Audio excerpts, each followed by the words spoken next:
बड़ी महत्वपूर्ण बात कही वीरेंद्र नाथ जी ने, और वो ये कि साहब कि मोदी जी पाकिस्तान को हमास की तरह से ट्रीट कर रहे हैं, और उन्होंने बीकानेर वाले भाषण का उल्लेख किया। आप क्या सोचते हैं? देखिए, वो उस पे अगर डॉक्ट्रिन के तौर पे कहें, उसको भाषण के तौर पर नहीं लेंगे, क्योंकि कल एस जयशंकर जब जर्मनी के उस प्रोग्राम में शामिल हो रहे थे, आपने देखा होगा, उन्होंने क्लैरिटी के साथ कहा कि जब, क्योंकि उन्होंने कन्फ्लिक्ट का इस्तेमाल किया, जो जर्मन जिस प्रोग्राम में थे, उनके आयोजक जो उस समय माइक पर थे, तो उन्होंने उसका इस्तेमाल किया कि कन्फ्लिक्ट जो है, भारत पाक कन्फ्लिक्ट पर उसने, तो उन्होंने कहा कि जब आप ऐसे शब्द इस्तेमाल करते हैं तो आप विक्टिम को और ऑपरेशन जो पीड़ित है और जो शोषक है, उन दोनों को एक जैसा एक लेवल पर ले आते हैं। आप भारत को पाकिस्तान के बराबर कर रहे हैं। तो भारत ये तमाम जगह पर इसको क्लियर कर रहा है कि पाकिस्तान उसके बराबर नहीं है। और अगर हम इसको और ज्यादा व्यापक नजरिए से देखें तो ये जो 58 सांसद अलग अलग देशों में जिनके साथ राजनयिक भी हैं, वो इसी बात पर स्टैंप लगाने जा रहे हैं कि हम एक नेशन हैं, हम लोग एक सिविलाइजेशनल कंट्री है, और ये जो है एब्रेशन है, ये किस तरह से एक आतंकी निर्यात करने का एक ठिकाना बन चुका है, इसके अलावा फेल्ड स्टेट है। तो मुझे लगता है कि जो प्रधानमंत्री मोदी कह रहे हैं, उससे पहले वो उसकी पॉलिसी तैयार करते हैं, क्योंकि लगातार इतने लंबे समय के बाद पिछले 11 साल से पत्रकारों के साथ जो उनकी आंख मिचोली चलती थी, अब पत्रकारों ने उनका पीछा करना बंद कर दिया।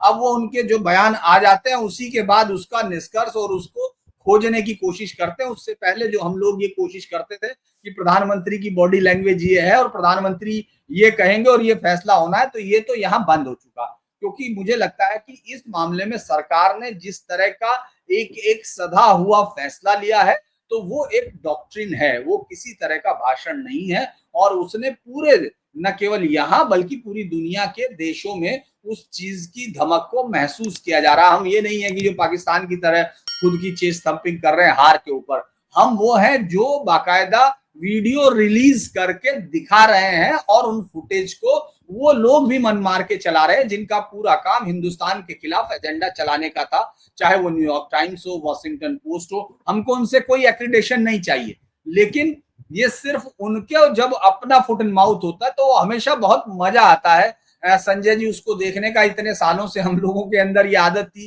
कि वो जब भी देखो कोई राणा है, अयूब है, कोई और है, उन सब के जो गुजरात फाइल्स, यानी वो तमाम चीजें जिनको ट्रेस कह के कोर्ट फेंक चुकी थी, उनको वो गोस्पल ट्रुथ बना के चलाते थे। तो उन सबको भी देख रहे हैं हम लोग। और मुझे लगता है प्रधानमंत्री मोदी के इस फैसले से, इस तमाम चीजों से, अगर हम उसको इंटरनल पॉलिटिक्स की तरफ जाकर देखते हैं, हालांकि वीरेंद्र जी ने बहुत उससे बताया, लेकिन मैं उसमें सिर्फ इतना जोड़ना चाहूंगा कि अगर आप देखेंगे तो रीजनल पार्टीज ने अपने आप को ज्यादा बेहतरीन तरीके से बैलेंस करने की कोशिश की। वो नहीं चाहते हैं कि इसके बाद आंधी चले, जो चुनाव हो उनमें मोदी की आंधी चले, राष्ट्रवाद पर आप उनको चुनौती नहीं दे सकते हैं। ये क्लैरिटी कहीं ना कहीं आपको एक कमोबेश पूरे जो उसमें है रीजनल पार्टी का बेस है वो आपको दिखेगा।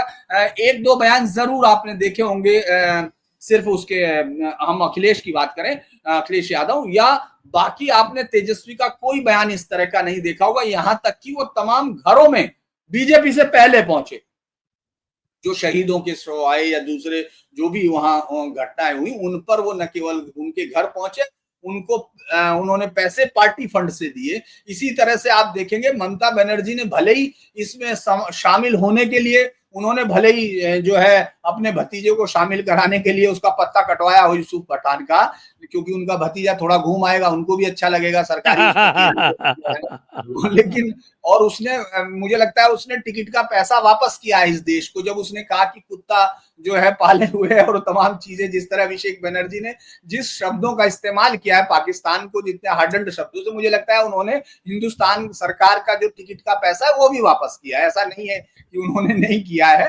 तो अगर मैं देखता हूं तो मुझे ये लगता है कि राहुल गांधी जाने अपने किन सलाहकारों के साथ हैं। मैं इतने सालों से उनको कवर कर रहा हूं, 2004 की उस रैली मुझे याद है, चूंकि भट्ट साहब को भी मुझे लगता है याद होगा, वीरेंद्र जी को, जब 2004 शाहजहांपुर में, याद है, वो पहली बार पत्रकारों से बोले थे। तो उस वक्त से आज तक मैं उनको ज्यादातर ट्रैक करता रहा हूं, लेकिन वो अब और ज्यादा सेंट्रिक से दिखने लगते हैं। आप पुंछ जाते हैं, आप फिर सीधा क्राइस्ट स्कूल जाते हैं, और उसके बाद फिर एक नीचे जो है आपकी सुप्रिया श्रीनेत ये कह देती है कि वो पहले क्यों गए, किसी ने पूछा नहीं। आप विवाद क्रिएट करते जा रहे हैं, आप ये चाह रहे हैं।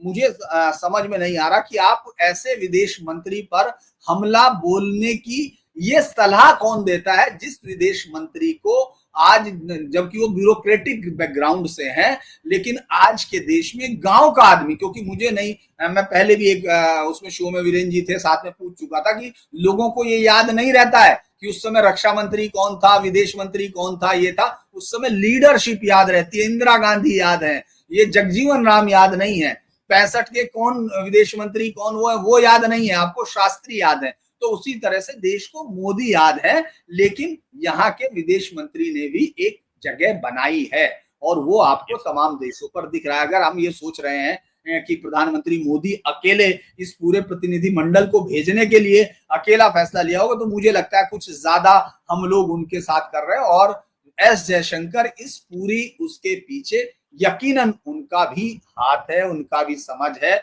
और वो तमाम देशों में आप देख रहे हैं बहुत बिफिटिंग रिप्लाई कर रहे हैं। और अमेरिका को जिस शब्दों में समझ में आता है, प्रधानमंत्री मोदी उन शब्दों में बोल रहे हैं जिसमें हमारे देश को समझ में आता है, हमारे देश के विदेश मंत्री उस भाषा में बोल रहे हैं जिसमें अमेरिका को समझ में आता है। तो मुझे लगता है कि ये बहुत बेहतर जोड़ी है, जो इस वक्त मुझे लगता है कि शायद इतनी शानदार ओपनिंग और जो सामने की बैटिंग है, आप क्रिकेट की भाषा को बहुत अच्छे से बता सकते हैं, मुझे लगता है बहुत बेहतर तरीके से पिच को भी समझ रही है। जो सामने बॉलिंग करने आ रहा वो पहले से डर रहा है, क्योंकि ये तो तय करके बैठे बॉल बाहर जाएगी स्टेडियम की। तो मुझे लगता है कि दोनों की एक अच्छी वो है, और विपक्ष को खासतौर से राहुल गांधी को मुझे लगता है अभी होमवर्क करने की जरूरत है, क्योंकि कम से कम मैं 1972 के चुनाव का आपको, जो जनरल इलेक्शन 71 में, चूंकि इंदिरा गांधी पहले करा चुकी थी मार्च में, लेकिन इस युद्ध के बाद 17 से 18 राज्यों में चुनाव हुआ था।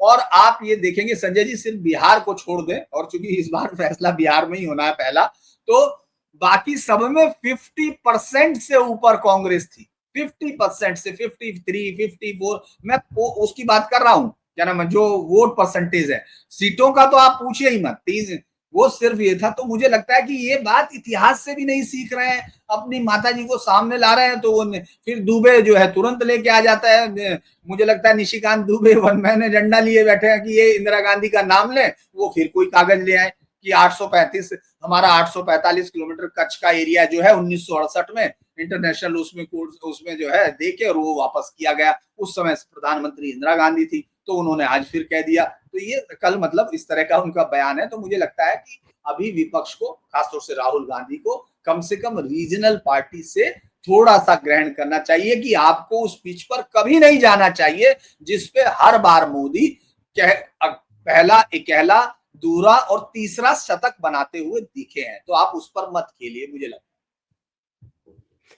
तो एक और भी साहब, जो मजेदार जो एक घटना हो रही है, वो शशि थरूर और राहुल गांधी के बीच की जो एक, जिसको कहे कि जो शीत युद्ध चल रहा है, वो बड़ा आनंददायक है। और इस शीत युद्ध में अभी तो राहुल गांधी पूरी तरह से हारते हुए दिख रहे हैं। क्या कहेंगे भट्ट जी?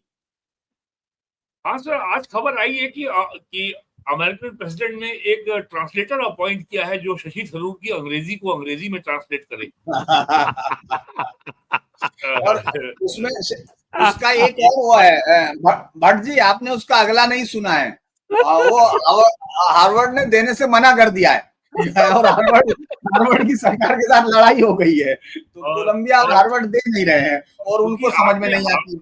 क्योंकि हार्वर्ड का आपने नाम ले दिया है, तो मेरा मानना है कि हार्वर्ड यूनिवर्सिटी देवबंदी, दारुल उलूम देवबंद की एक शाखा है। और अगर डोनाल्ड ट्रंप ने उसमें भारतीयों को अगर एडमिशन बैन किया है, तो बहुत ही सुखद कार्य किया है, भारत के ऊपर एक उसने एहसान किया है। वो दारुल उलूम देवबंद की शाखा में पढ़ने की जरूरत नहीं है यार, यूपी चले आओ ना, why you spend very precious dollar. Sir ये भी मेरी यहाँ एक कांग्रेस के नेता पुराने से बात हुई, तो ही फेल्ट वेरी सैड कि आज कांग्रेस का ये हालत हो गई है कि हमारी जो अपनी जो 100 साल की जो हमारी एक्यूमुलेटेड मेमोरी है, जो हमारी एक्यूमुलेटेड इंटेलेक्ट है, उसको राहुल गांधी ने ऐसे फिटर अवे कर दिया, ऐसे उड़ा दिया कि हम जो है ऑपरेशन सिंदूर पे सरकार से मोर्चा ले रहे हैं, और एक बार भी आपने एके एंटोनी को आगे करने का आपको विचार नहीं आया। एक A K Antony is a very sober and seasoned voice. वो चीफ मिनिस्टर रहे हैं, डिफेंस मिनिस्टर रहे हैं, और सोबर भाषा में बोलते हैं, और बहुत ही उनकी अच्छी इमेज भी है केरल में, केरल के बाहर भी। कम से कम एक बार उनकी तरफ से भी आप उनको सामने करते, पार्टी का स्टैंड सामने रखने के लिए। राहुल गांधी कभी जयशंकर को जयचंद कहते हैं, तो कभी ये बताते बताओ हमारे कितने जहाज गिरे, कभी वो शशि थरूर के पीछे पड़ जाते हैं। बल्कि शशि थरूर जो कांग्रेस की जो इंस्टीट्यूशनल मेमोरी है, जो इतिहास है, आज किसी को ये याद नहीं होगा कि इंदिरा गांधी के जमाने में, नेहरू के जमाने में, राजीव गांधी के जमाने में देश का फॉरेन मिनिस्टर कौन था। एक ऐसे फॉरेन मिनिस्टर भी थे जो यूएनओ में गए थे जनरल असेंबली की बैठक में, वहां उन्होंने पेरू का भाषण पढ़ने लगे। वो असेंबली एसएम जी, कृष्णा जो साहब। कृष्णा साहब, अब वो खैर दुनिया में नहीं है, तो मैं उनको श्रद्धांजलि भी अर्पित करता हूँ। तो ये ऐसा भी हो चुका है। तो वही एसएम कृष्णा युग लगता है आज कांग्रेस में फिर से लौट आया है, कि एक ही आपके पास सेम वॉइस है इंटरनेशनल अफेयर्स के बारे में बोलने की, वो है शशि थरूर, और आप उसको मार्जिनलाइज कर रहे हैं, उसको डिस्क्रेडिट कर रहे हैं। डोनाल्ड ट्रंप उनका महत्व को समझ रहा है, उनकी अंग्रेजी को अंग्रेजी में ट्रांसलेट करने के लिए वो आदमी ट्रांसलेटर ढूंढ रहा है, और राहुल गांधी को उससे परेशानी हो रही है।